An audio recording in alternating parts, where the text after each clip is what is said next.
খুব ভয়ানক অবস্থা। একটা লাইভে দেখ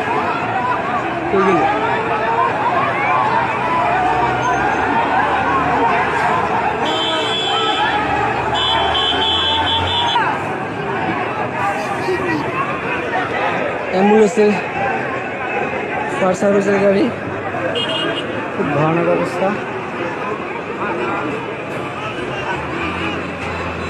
গাজীপুর চৌরাস্তা ঢাকা রোডের পশ্চিম পাশে জোগাটা টাওয়ারের সাথে